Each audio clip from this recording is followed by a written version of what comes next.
Jemaah haji kloter 23 embarkasi Batam tiba di Provinsi Jambi. Tahun ajaran 2024-2025, SMA Negeri 7 Merangin hanya menerima 8 siswa baru.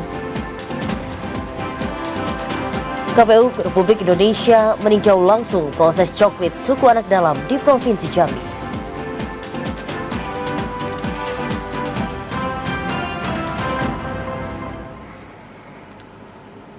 Assalamualaikum warahmatullahi wabarakatuh. Terima kasih saudara Anda masih setia menyaksikan Jambi hari ini, edisi Kamis 17 Juli 2024. Ya, selain 3 berita utama tadi, redaksi kami juga telah menyiapkan sejumlah informasi penting dan menarik lainnya untuk Anda. Bersama saya Bu Afik Aziza dan saya Cynthia Permana, inilah Jambi hari ini selengkapnya. Saudara, kita awali Jambi hari ini dengan informasi seputar Haji 2024. Setelah diberangkatkan pada 16 Juli 2024 dari Madinah, Asisten 1 Setda Provinsi Jambi Arif Munandar kembali menerima kepulangan 444 orang jemaah haji Provinsi Jambi dari kloter 23 embarkasi Batam. Pemerintah Provinsi Jambi secara resmi kembali menerima kepulangan 440 orang jemaah haji Provinsi Jambi yang tergabung dalam kelompok terbang 23 Batam. Penerimaan kepulangan jemaah yang berasal dari 3 daerah itu yakni Batanghari, Bungo, dan Kota Sungai Penuh dilakukan oleh Asisten 1 Setda Provinsi Jambi Arif Munandar di Asrama Haji yang menjadi embarkasi haji antara Provinsi Jambi Rabu sore kemarin 17 Juli 2024. Arif mengatakan pemerintah Provinsi Jambi mengucapkan selamat datang kepada seluruh jemaah yang sudah menyelesaikan rangkaian puncak ibadah haji 1446 Hijriah. Menyampaikan pesan gubernur, Arif mendoakan seluruh jemaah agar menjadi haji maupun hajah yang mabrur sehingga mampu menjadi individu yang lebih baik dan dapat memberi suri tauladan bagi keluarga maupun lingkungan sekitar. Pemprov berharap seluruh jemaah selamat sampai ke daerah dan bisa kembali berkumpul bersama keluarga yang menanti di rumah.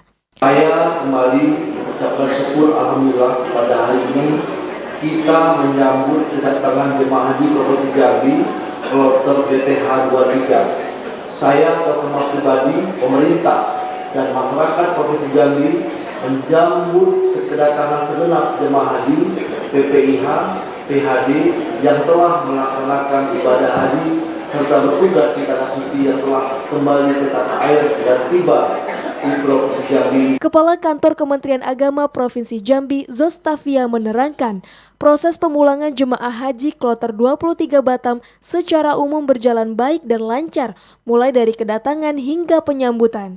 Seluruh jemaah dinilai dalam kondisi yang sehat dan siap untuk melanjutkan kepulangan ke daerah masing-masing. Hari ini kita sudah menerima kepulangan kloter kedua PTA dari Provinsi Jambi atau kloter 23 PTA. Jadi jumlah jamaah yang pulang 444 orang. Kemudian kami informasikan bahwa ada 2 orang yang meninggal dunia di Arab Saudi. Kemudian masih ada 1 orang yang masih dirawat di Arab Saudi. Jumlah jemaah haji kloter 23 yang pulang ke Provinsi Jambi berkurang. Saat pemberangkatan 450 orang, tapi saat kepulangan kemarin berkurang karena ada 2 orang jemaah yang meninggal dunia, 2 jemaah yang sakit di Madinah, serta 2 orang yang dinyatakan belum memenuhi syarat untuk diterbangkan dari Batam. Randy Arta, TVRI Jambi melaporkan. Sejak jemaah haji tiba di Provinsi Jambi pada tanggal 15 Juli 2024 dari Madinah, Kanwil Kemenak Provinsi Jambi memastikan 887 orang jemaah haji Provinsi Jambi sudah kembali ke daerah asal. Pihak Kantor Wilayah Kementerian Agama Provinsi Jambi memastikan 887 orang jemaah haji Provinsi Jambi sudah kembali ke daerah setelah mulai dipulangkan pada 15 Juli 2024 dari Madinah. Kakanwil Kemenak Provinsi Jambi, Zostavia, menjelaskan, para jemaah tersebut merupakan jemaah yang tergabung dalam kelompok terbang 22 dan 23 embarkasi Batam. Para jemaah merupakan jemaah asal 6 daerah, yakni 443 orang dari kloter 22 yaitu Kota Jambi, Sarolangun, Tebo. Kemudian 444 orang jemaah dari kloter 23 asal Batanghari, Bungo, serta Kota Sungai Penuh. Zostavia menilai secara umum para jemaah yang sudah tiba di Provinsi Jambi dalam kondisi yang sehat dan siap untuk dipulangkan ke daerah asal. Proses penerimaan juga diklaim dapat dilakukan dengan baik dan lancar, sehingga para jemaah bisa langsung dipulangkan untuk kembali berkumpul bersama keluarga. Zostavia menerangkan berdasarkan informasi yang diterima dari Arab Saudi, proses pemberangkatan jemaah kloter 24 hingga 28 akan dilaksanakan sesuai jadwal karena belum ada informasi pergeseran waktu pemulangan seperti yang terjadi pada kloter 22. Jadi agak berbeda jadwal. Kalau yang kemarin sampai malam, kalau yang hari sampai siang, mulai dari siang tadi proses. Pada proses pemulangan jemaah haji Provinsi Jambi tahun 2024 akan diikuti oleh 3.103 orang jemaah dari total 3.118 jemaah yang diberangkatkan ke Arab Saudi. Randy Arta, TVRI Jambi melaporkan. Sementara itu, Saudara, penjabat Sekda Sarolangun Dedi Hendri bersama ribuan masyarakat menyambut kedatangan 231 orang jemaah haji Sarolangun yang tergabung dalam kloter 22 tahun 2024 yang dipusatkan di Masjid Agung Asuton Sarolangun. Kelompok Bimbingan Ibadah Haji Kabupaten Sarolangun Haji Muhammad Taslim mengatakan proses kepulangan kloter 22 asal Kabupaten Sarolangun terlambat dari jadwal yang sudah direncanakan. Keterlambatan ini memberikan berkah bagi seluruh jemaah haji karena waktu agak lebih lama berada di Madinah. Keterlambatan ini akibat adanya skedul penerbangan. Keterlambatan rombongan jemaah haji asal Kabupaten Sarolangun tidak menyebabkan terlantar karena seluruh jemaah haji masih berada di hotel di kota Madinah. Dari 223 orang jemaah haji, sebanyak 221 orang kembali ke tanah air. 1 orang meninggal dunia atas nama Haji Slamet, sementara istri almarhum masih dirawat di Rumah Sakit Al-Watok Madinah. Penjabat Sekda Sarolangun Dedi Hendri mengatakan atas nama jajaran pemerintah Kabupaten Sarolangun merasa bangga dan bahagia karena kepulangan jemaah haji dalam keadaan sehat walafiat. Semoga segala ibadah di Tanah Suci diterima oleh Allah Subhanahu wa Ta'ala sehingga menjadi haji yang mabrur dan mabruroh. Semua jamaah pulang kecuali 2 orang. 1 jamaah meninggal, Pak Haji Slamet beserta istrinya. Istrinya sekarang masih dirawat di Rumah Sakit Madinah, Masjid Al-Watok. Yang sekarang masih berada di Madinah. Insya Allah sudah ada perkembangan, sudah ada ini perubahan. Maka kita berdoa sama-sama semoga beliau cepat sembuh dan bisa pulang ke tanah air. Ini insya Allah mereka sudah masing-masing menandai ekor. Insya Allah ekor tidak tertukar. Harapan kami itu jangan sampai barang-barang jemaah ini tertukar satu dengan yang lain. Sepanjang mereka sudah menandai, insya Allah tahu karena masing-masing bus. Pihak keluarga rombongan jemaah haji turut memadati komplek Masjid Agung Asuton. 4 unit kendaraan bus yang membawa rombongan jemaah haji mendapat sambutan sukacita. Kloter 22 merupakan rombongan jemaah haji Provinsi Jambi pertama yang tiba di bumi sepucuk adat Serumpun Paseko. Edi Kusnadi, TVRI Jambi melaporkan. Sementara itu, Saudara, 141 jemaah haji asal Kabupaten Tanjung Jabung Timur akan pulang ke tanah air pada Kamis malam nanti. Jemaah haji akan terbang melalui Bandara Internasional King Abdul Aziz Jeddah menuju Batam dan akan tiba di kota Jambi pada Jumat 19 Juli.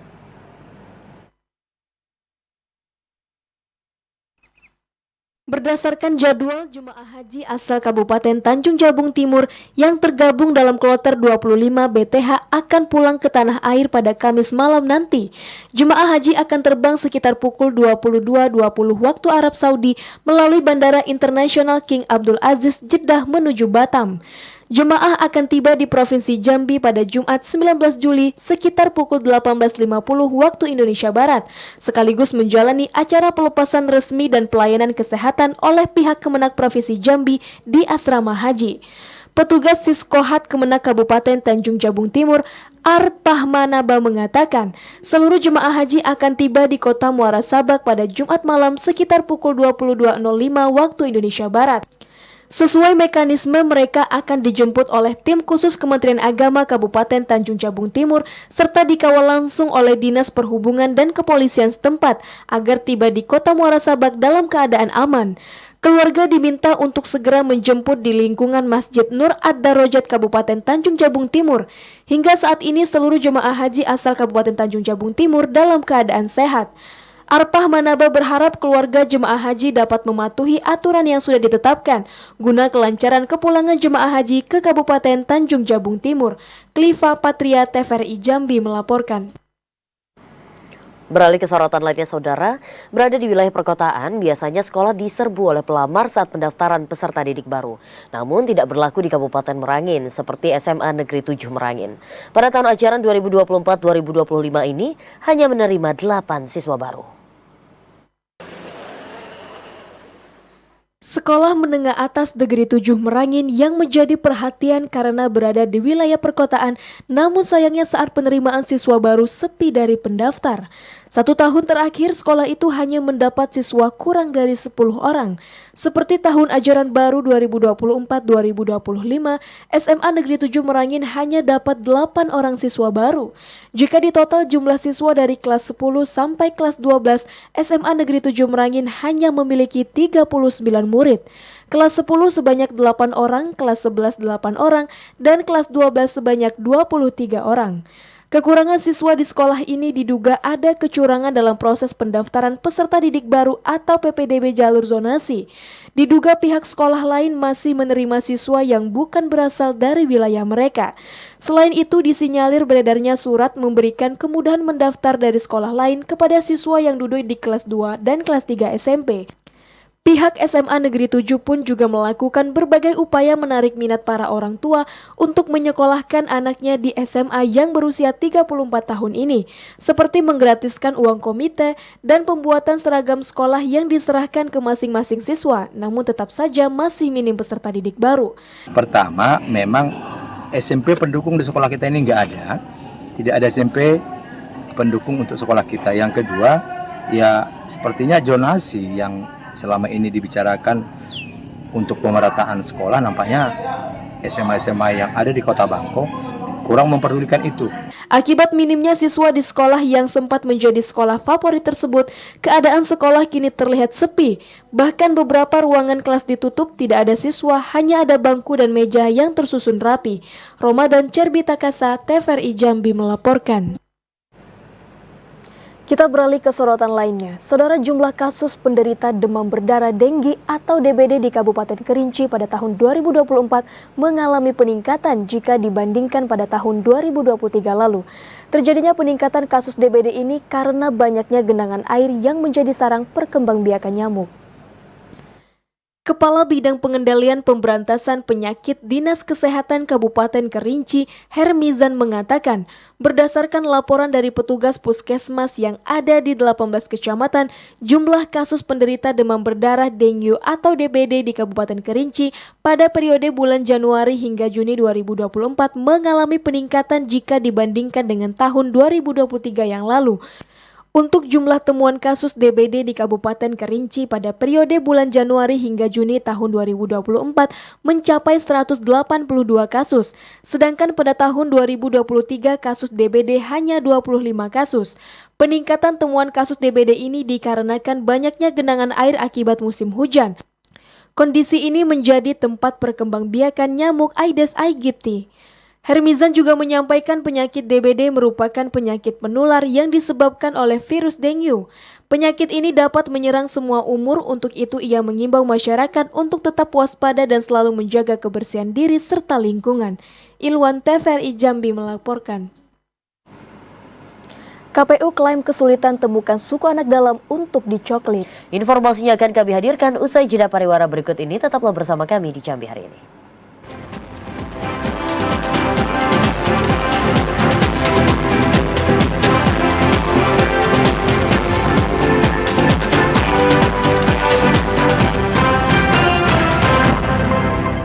Anda masih menyaksikan Jambi hari ini dalam segmen menuju Pilkada 2024. Saudara, KPU Republik Indonesia meninjau langsung proses coklit pada suku anak dalam di Provinsi Jambi.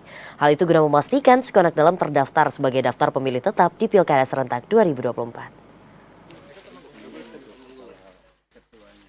Anggota Komisi Pemilihan Umum KPU Republik Indonesia Betty Epsilon Idrus tinjau langsung proses pencocokan dan penelitian atau coklit pada suku anak dalam atau SAD di Desa Bukit Suban, Kecamatan Air Hitam, Kabupaten Sarolangun. Itu dilakukan untuk memastikan suku anak dalam di Provinsi Jambi terdaftar sebagai daftar pemilih tetap pada Pilkada serentak tahun 2024. Anggota KPU Republik Indonesia Betty Epsilon Idrus mengatakan ada 10 kartu keluarga suku anak dalam yang dicoklit. Dalam satu kartu keluarga terdapat 3 hingga 4 pemilih.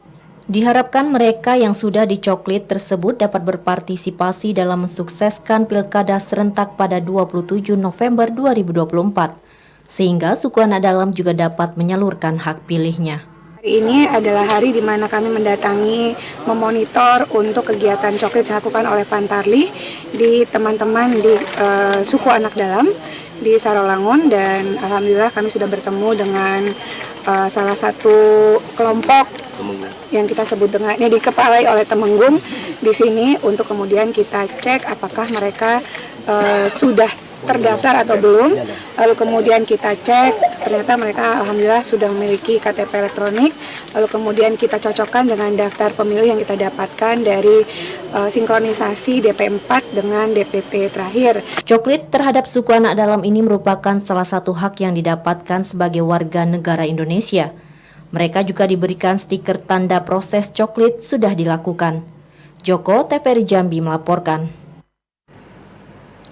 Penjabat Sekda Sarolangun Dedi Henry mendampingi Komisioner KPU Republik Indonesia Betty Epsilon Idrus melaksanakan pencocokan dan penelitian atau coklit warga suku anak dalam yang berada di Desa Bukit Suban, Kecamatan Air Hitam. Menjelang pemilihan kepala daerah serentak 27 November 2024, proses pencocokan dan penelitian daftar pemilih merupakan tahapan yang sangat penting karena berkaitan dengan hak warga negara termasuk suku anak dalam di Provinsi Jambi. Guna memastikan seluruh warga suku anak dalam terdaftar sebagai pemilih dalam Pilkada serentak 2024, Komisioner KPU Republik Indonesia Divisi Data dan Informasi didampingi penjabat Sekda Sarolangun meninjau langsung proses coklit di kelompok Temenggung Jalo suku anak dalam di Desa Air Hitam.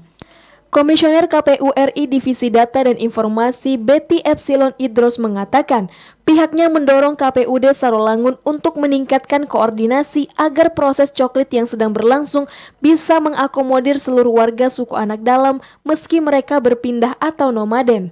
Namun mereka berhak dapat menggunakan hak suaranya di pilkada mendatang. Penjabat Sekda Sarolangun Dedi Henry mengatakan pemerintah daerah memastikan akan terus melakukan pendataan warga suku anak dalam dengan memberikan pelayanan pencetakan identitas diri seperti KTP elektronik maupun kartu keluarga guna memastikan seluruh warga suku anak dalam yang sudah berusia di atas 17 tahun terdaftar sebagai pemilih. Satu kakak ada 2-3 orang. Saya kayaknya baru sekarang di suku anak dalam. Selebihnya seperti biasa masih dari rumah ke rumah. Kalau saya di DKI dari apartemen ke apartemen. Ini baru dari pondok satu ke pondok yang lain. Secara umum memang kita sudah berusaha untuk mendapatkan data NIK-nya dan kita juga lakukan perekaman. Tadi terkait pertanyaan bagaimana bagi yang belum NIK, kami sudah siap juga Bu, tadi ada Kadis Dapil hadir. Proses monitoring coklit warga suku anak dalam di kelompok Puntikayu Temenggung Jalo dengan jumlah 10 kepala keluarga berlangsung di kebun warga tempat SAD mendirikan sudung atau pondok. Edi Kusnadi, TVRI Jambi melaporkan. Sementara itu, saudara, proses pencocokan dan penelitian atau coklit terhadap warga suku anak dalam telah dilakukan secara bertahap. Petugas cukup kesulitan untuk menemukan warga SAD yang masuk daftar pemilih karena tradisi kehidupan mereka yang masih berpindah tempat atau melangun. Tahapan coklit saat ini masih terus dilakukan petugas Pantarlih terhadap warga yang masuk dalam daftar pemilih, termasuk pada warga suku anak dalam atau SAD di sejumlah wilayah di Kabupaten Batanghari, seperti di Desa Hajeran, Jelutih, dan Desa Olak Besar, Kecamatan Batin 24. Sesuai daftar pemilih, terdapat 225 warga SAD di 3 desa tersebut, dan setelah dilakukan coklit, hanya terdapat 35 warga SAD tercoklit. Komisioner KPU Batanghari Henry Handayani mengatakan, tidak maksimalnya pelaksanaan coklit terhadap SAD dikarenakan sulitnya menemukan warga SAD yang masuk daftar pemilih, lantaran tradisi berpindah atau melangun yang masih dijalani SAD tersebut. Ini tidak semuanya dapat hadir, karena memang dikarenakan dengan tradisi mereka yang mereka yang tradisi Melangun. Jadi kemarin kita sudah berkoordinasi dengan warisnya. Jadi dari 225 orang misalnya yang terdaftar itu yang dapat kita lakukan proses coklitnya kemarin itu berjumlah 35. Namun demikian, Henry meyakini jumlah SAD yang tercoklit masih berkemungkinan dapat bertambah mengingat petugas Pantarlih masih melaksanakan coklit sampai 24 Juli 2024. Ade Juniawan, TVRI Jambi melaporkan. Menjelang akhir tahapan pencocokan dan penelitian atau coklit data pemilih untuk Pilkada 2024, Badan Pengawas Pemilu Kabupaten Merangin semakin mengintensifkan pengawasan dan pencegahan pelanggaran. Badan Pengawas Pemilu Kabupaten Merangin intensif melakukan pengawasan tahapan pencocokan dan penelitian atau coklit data pemilih untuk Pilkada 2024. Seluruh jajaran Bawaslu Merangin, Panitia Pengawas Pemilu Kecamatan atau Panwaslucam hingga Panitia Pengawas Kelurahan Desa atau PKD dikerahkan langsung ke lapangan untuk melakukan patroli pengawasan kawal hak pilih dengan cara uji petik terhadap hasil kerja petugas pemutakhiran data pemilih atau Pantarlih. Ketua Bawaslu Merangin Himun Zuhri mengatakan, pengawasan meliputi prosedur coklit dan validasi data secara maksimal, mulai dari pengawasan melekat, uji petik, hingga patroli pengawasan. Sejauh ini jajaran pengawas telah menemukan beberapa pelanggaran administrasi, di antaranya adanya Pantarlih yang menggunakan joki atau orang lain yang melaksanakan tugas pencoklitan, kemudian adanya stiker coklit fotokopi, serta Pantarlih yang bekerja tidak mendatangi langsung rumah warga atau tembak dari rumah. Ditemukan juga rumah yang sudah dicoklit tidak ditempel stiker dan ada pula yang sudah ditempel stiker namun tidak dicoklit. Bahkan ada pemilih yang sudah lama meninggal tetap ditempel stiker tanpa melalui proses coklit. Atas temuan tersebut, Bawaslu Merangin melalui Panwaslucam telah melayangkan 33 surat saran perbaikan kepada Panitia Pemilihan Kecamatan, Panitia Pemungutan Suara dan Pantarlih untuk segera menindaklanjuti karena bertentangan dengan ketentuan yang berlaku. Meskipun di akhir masa coklit, Bawaslu Kabupaten Merangin lebih mengintensifkan pengawasan dengan melakukan patroli pengawasan kawal hak pilih. Kita memastikan bahwa tidak ada lagi pemilih yang tidak terdata dan proses pencoklikan tidak sesuai dengan prosedur. Sehingga pada waktu yang tersisa kita akan menyampaikan saran perbaikan untuk diperbaiki hingga masa coklit berakhir. Meski masa berakhir coklit hingga tanggal 24 Juli 2024 nanti, namun 24 kecamatan di Merangin telah menyelesaikan coklit 100%. Ramadan Cerbitakasa, TVRI Jambi melaporkan. Saudara, 30 caleg DPRD Sarolangun terpilih sudah menyerahkan laporan hasil kekayaan penyelenggaraan negara atau LHKPN. Dari jumlah tersebut, 7 orang caleg masih menunggu verifikasi account dari KPK RI. Calon legislatif atau caleg terpilih pada Pileg 14 Februari lalu yang sudah ditetapkan KPU terancam tidak akan dilantik jika tidak menyerahkan laporan hasil kekayaan penyelenggara negara atau LHKPN ke KPU RI 1 hari sebelum dilakukan pelantikan. Komisioner KPUD Sarolangun Divisi Teknis Penyelenggara Pemilu Ari Wibowo mengatakan, dari 30 caleg terpilih DPRD Sarolangun semuanya sudah menyerahkan LHKPN. Namun ada 7 orang caleg baru yang belum menerima notifikasi LHKPN dari KPK. Caleg yang belum menerima tanda terima masih memiliki waktu untuk segera mengurus kekurangan berkas karena sudah ada surat edaran dari KPU RI untuk mengatasi masalah yang belum mendapatkan tanda terima. Dari 30 caleg itu sudah menyampaikan bukti tanda terima ke KPU itu sebanyak 23 caleg. Nah, 23 caleg ini sudah menyampaikan kita, tersisa 7 lagi ini kendala dan sudah kita informasi itu kendalanya terkait verifikasi di KPK-nya. Proses pelantikan 30 orang anggota DPRD Sarolangun terpilih akan dilaksanakan tanggal 31 Agustus mendatang. Bagi caleg yang gagal melaporkan LHKPN maka dipastikan akan gagal dilantik menjadi DPRD Sarolangun terpilih. Edi Kusnadi, TVRI Jambi melaporkan. Saudara, tetaplah bersama Jambi hari ini karena kami masih akan kembali dengan sejumlah informasi penting dan menarik lainnya. Di antaranya gubernur dan penjabat pemerintah Provinsi Jambi mengikuti tes urin narkoba.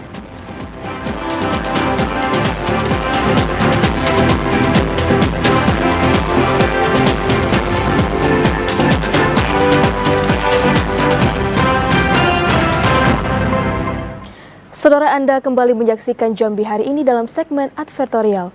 Berkomitmen untuk memberantas penyalahgunaan narkoba, Gubernur Jambi Al-Haris bersama seluruh pejabat eselon 2 dan 3 Provinsi Jambi mengikuti tes urin narkoba yang dilakukan BNN Provinsi Jambi.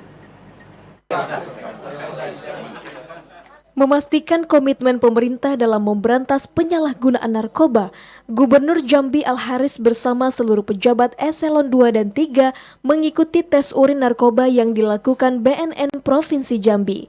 Al-Haris mengatakan kegiatan tersebut dilakukan guna memastikan seluruh pejabat pemerintah Provinsi Jambi bebas dari narkoba.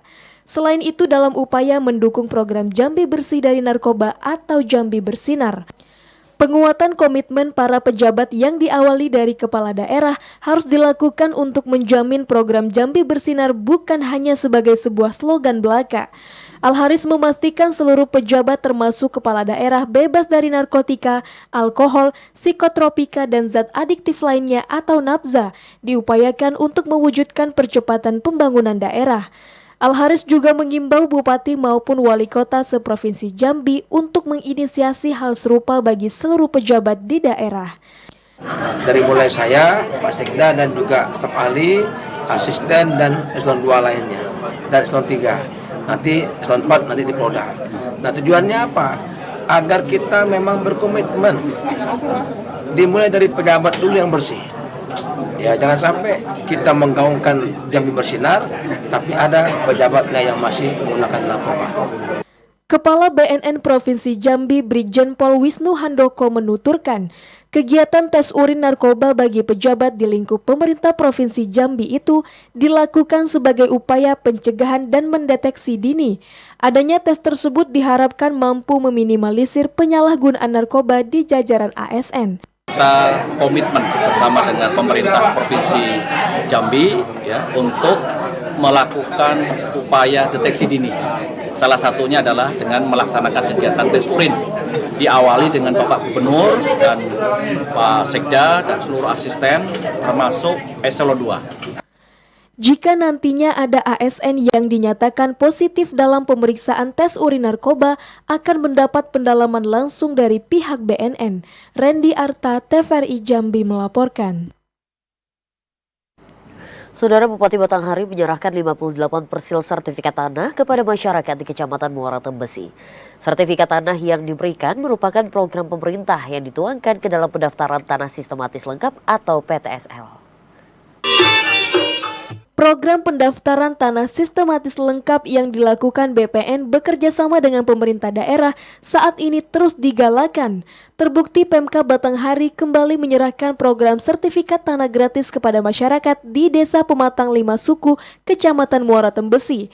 Total sebanyak 58 persil sertifikat tanah diserahkan langsung oleh Bupati Batanghari kepada penerima di kantor desa setempat. Pada kesempatan itu, Bupati Batanghari Fadil Arif menyampaikan PTSL sangat membantu masyarakat untuk mendapatkan legalitas hak atas kepemilikan tanahnya. Bahkan dengan adanya PTSL mampu meminimalisir persoalan atau konflik tanah antar sesama masyarakat yang selama ini masih seringkali terjadi. Bupati berharap BPN dapat terus memaksimalkan program PTSL setiap tahunnya, agar capaian program tersebut dapat menyentuh secara merata ke masyarakat kurang mampu yang tanahnya belum bersertifikat. Semua tanahnya harus dibidik. Apa gunanya? Supaya besok tidak ada lagi konflik tanah. Tidak ada lagi orang yang silaturahminya terganggu gara-gara tanah. Bupati Batanghari berpesan bagi masyarakat yang telah mendapatkan sertifikat tanah untuk benar-benar menjaga serta memanfaatkannya dengan baik sesuai kebutuhannya. Ade Juniawan, TVRI Jambi melaporkan. Pemerintah Kabupaten Batanghari kembali melakukan upaya penanganan untuk penurunan stunting.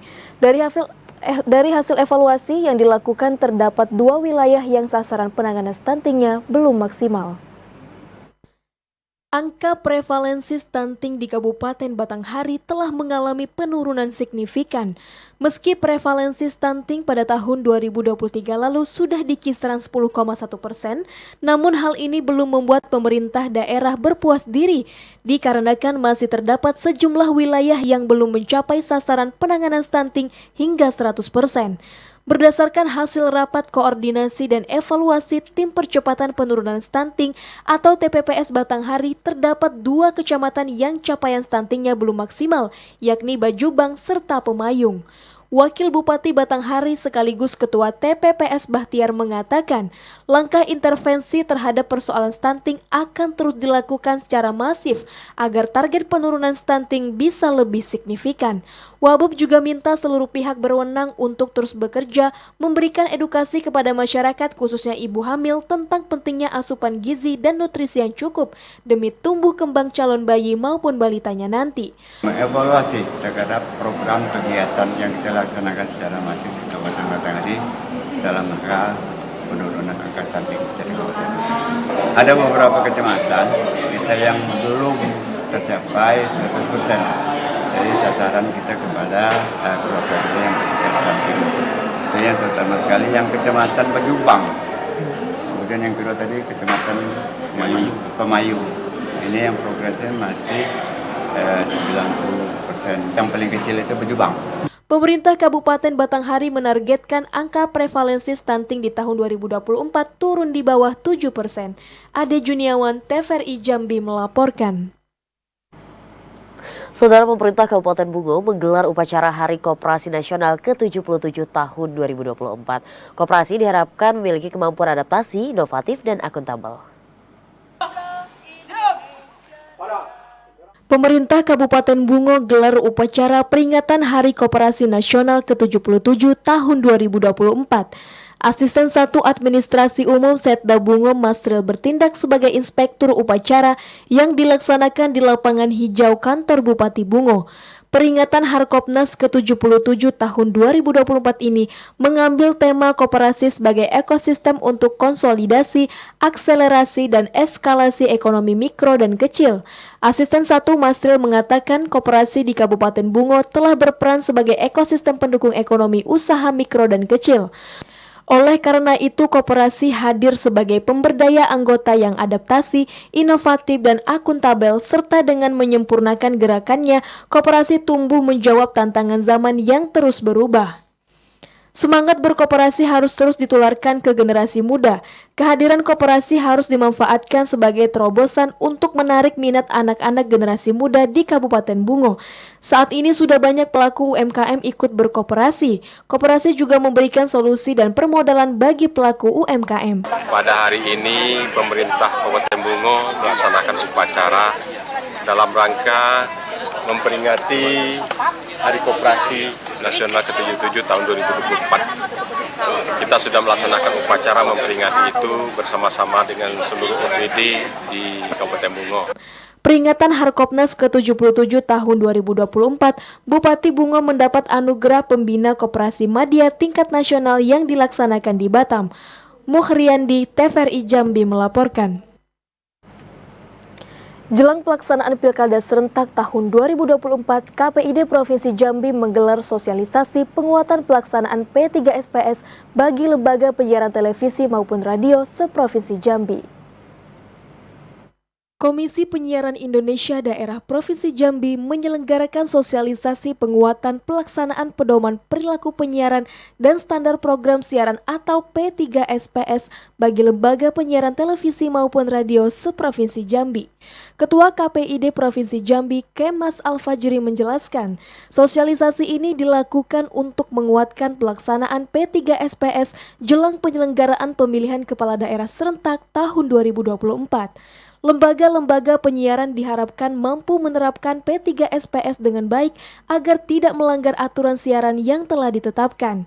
P3SPS adalah pedoman dan standar bagi kegiatan penyelenggaraan penyiaran yang harus dipatuhi baik pada lembaga penyiaran televisi maupun radio. Kemas menekankan pemuatan iklan sosialisasi bakal calon kepala daerah sebelum dimulai masa kampanye merupakan tindakan yang menyalahi aturan. Pemuatan iklan sosialisasi balon dapat dilakukan setelah dimulainya masa kampanye yang ditetapkan oleh penyelenggara pilkada. Aturannya terkait dengan iklan kampanye nantinya bahwa yang diperbolehkan itu mensosialisasikan.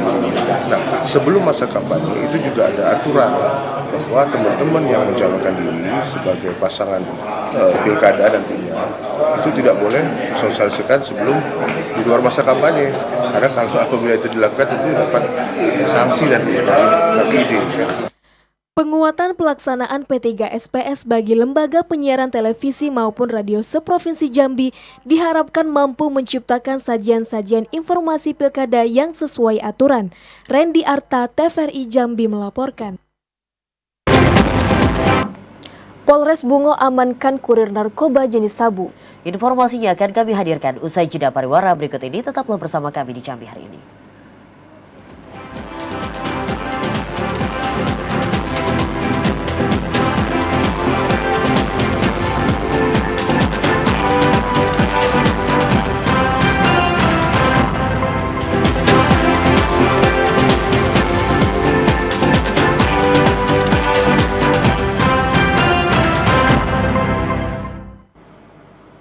Terima kasih Anda masih menyaksikan Jambi hari ini. Saudara, Satlantas Polresta Jambi akan memperlakukan jam khusus mobil kapasitas besar di Jembatan Aurduri 1. Pengaturan jam operasional diberlakukan guna mengantisipasi terjadinya kemacetan di lokasi tersebut. Guna mengurangi kemacetan yang kerap terjadi di jalur lalu lintas Jembatan Aurduri 1, Satlantas Polresta Jambi akan memberlakukan jam khusus untuk mobil berkapasitas besar di jalur tersebut. Nantinya jam operasional ini akan diberlakukan untuk mobil kapasitas besar dari jam 6 hingga jam 9 pagi dan dari jam 3 sore hingga jam 8 malam. Kasat Lantas Polresta Jambi Kompol Aulia Rahmat mengimbau kepada mobil-mobil dengan kapasitas besar untuk tidak melintas pada saat jam padat lalu lintas. Hal tersebut demi kelancaran arus lalu lintas di Jembatan Aurduri 1. Selain mobil dengan kapasitas besar, jalanan bergelombang dan rusak juga menjadi faktor kemacetan. Pemberlakuan ini hanya untuk mobil berkapasitas besar kecuali mobil sembako dan mobil truk Pertamina. Untuk permasalahan di Aurduri 1 tadi kami sudah melaksanakan rapat forum lalu lintas dengan pihak BPTD, Bapak Dirlantas, Kadishub Kota dan Provinsi. Tadi sudah kita cek survei langsung ke lapangan berkaitan penyebab trouble spot atau kemacetan di simpang Aurduri 1. Diharapkan dengan adanya pengaturan ini kemacetan panjang di lokasi tersebut dapat diminimalisir. Asyar, TVRI Jambi melaporkan. Sementara itu, saudara, kondisi jalan MH Tamrin, Desa Sumur Anyir, Kota Sungai Penuh yang ambruk semakin parah. Hal itu disebabkan belum adanya perbaikan dan menyebabkan lubang di jalan semakin membesar. Jalan MH Tamrin, Desa Sumur Anyir, Kota Sungai Penuh yang ambruk beberapa waktu lalu, kini kondisinya semakin parah. Hal itu disebabkan belum adanya perbaikan sehingga menyebabkan lubang di jalan tersebut semakin membesar. Para pengendara diminta berhati-hati saat melintas di lokasi tersebut karena hampir separuh badan jalan mengalami kerusakan. Salah seorang pengendara, Wisnu, mengatakan selama lebih dari 1 bulan kondisi jalan MH Tamrin belum diperbaiki sehingga dan tak jarang sering menimbulkan kemacetan. Baik, saya sebagai pengendara memang merasa sangat terganggu atas rusaknya jalan di Desa Sumur Anyir. Dan juga jalan yang rusak ini memang berbahaya karena lubangnya terlalu dalam, sedalam sekitar 3 meter lebih kurang. Warga juga berharap adanya perhatian dari pihak terkait untuk segera memperbaiki jalan, karena jalan tersebut merupakan jalan penghubung antara Kabupaten Kerinci dan Kota Sungai Penuh. Fahlan, TVRI Jambi melaporkan. Seorang ibu rumah tangga diamankan Satres Narkoba Polres Bungo di Solo, Sumbar karena menyembunyikan 1 kg sabu dalam koper. Pelaku merupakan jaringan Aceh Pekanbaru. Satuan Reserse Narkoba Polres Bungo mengamankan seorang ibu rumah tangga berinisial WL berusia 30 tahun yang merupakan terduga pelaku penyalahgunaan narkotika jenis sabu. Kapolres Bungo AKBP Singgi Hermawan SIK MAP didampingi Kasat Narkoba dalam konferensi pers mengatakan pelaku WL merupakan warga kampung Tukun Makmur, Dusun Sirih Sekapur Perkembangan, Kecamatan Jujuhan, Kabupaten Bungo. Pelaku ditangkap di daerah Kampung Jawa, Kecamatan Tanjung Harapan, Kota Solok, Provinsi Sumatera Barat sekitar pukul 13.30 waktu Indonesia Barat. WL ditugaskan membawa narkotika golongan 1 jenis sabu dari jaringan Aceh Pekanbaru untuk diedarkan di Kabupaten Bungo dengan mendapatkan upah 10 juta untuk 1 kilogram sabu. Barang haram tersebut disembunyikan di dalam koper. Kami kejar ke rumah TO, ternyata tidak ketemu. Nah, memang rezekinya Pak Kasat Narkoba yang baru, beliau masuk, dicek lagi berkasnya, dikejar, akhirnya kami amankan yang bersangkutan di Solo. Di Subang, Sumatera Barat. Kapolres berharap dengan penangkapan narkoba jenis sabu ini diharapkan dapat memutus mata rantai peredaran barang haram tersebut di wilayah Kabupaten Bungo. Atas perbuatannya WL dikenakan pasal 114 ayat 2, Jo pasal 112 ayat 2, Undang-Undang Republik Indonesia nomor 35 tahun 2009 tentang narkotika dengan ancaman hukuman paling singkat 6 tahun penjara dan paling lama 20 tahun. Muhriandi, TVRI Jambi melaporkan. Sementara itu, saudara, belasan wanita yang diduga PSK saat ini masih menjalani masa rehabilitasi di Dinas Sosial Kota Jambi. Mereka nantinya akan dikembalikan ke kampung halaman setelah menjalani pelatihan dan kemandirian dan diberikan juga modal usaha. Belasan wanita yang diduga PSK yang diamankan petugas gabungan saat menggelar razia di eks-lokalisasi Payosi Gadung beberapa hari yang lalu. Saat ini belasan wanita tersebut masih menjalani masa rehabilitasi di Dinas Sosial Kota Jambi. Rehabilitasi itu dilakukan agar para wanita itu tidak kembali melakukan aktivitas tindak asusila. Kepala Dinas Sosial Kota Jambi, Yunita Indrawati mengatakan, saat rehabilitas terduga eks-PSK itu diberikan pembekalan ilmu keahlian dan diberikan modal usaha. Setelah menjalani masa rehabilitasi, para terduga PSK ini akan dikembalikan ke kampung halaman masing-masing karena mereka bukan warga Kota Jambi. Kita berkoordinasi, sentra akan berkoordinasi dengan sentra di Jawa Barat. Kemungkinan mereka akan dipulangkan dan namun tidak hanya dipulangkan, mereka akan juga mendapatkan modal usaha. Ya, itu salah satu juga program dari Kementerian Sosial, modal usaha untuk mereka bisa keluarlah dari kehidupannya yang sekarang saat ini.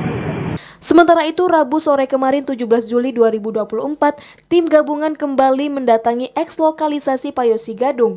Peninjauan ini dilakukan guna memastikan tempat eks-lokalisasi tersebut tidak kembali beroperasi. Asyar, TVRI Jambi melaporkan. Ya, saudara, informasi tadi sekaligus mengakhiri jumpa kita di Jambi hari ini. Terima kasih atas perhatian dan kebersamaan Anda. Saya Cynthia Permana. Dan saya Muafiq Aziza bersama kerabat kerja yang bertugas pamit undur diri. Wassalamualaikum warahmatullahi wabarakatuh dan sampai jumpa.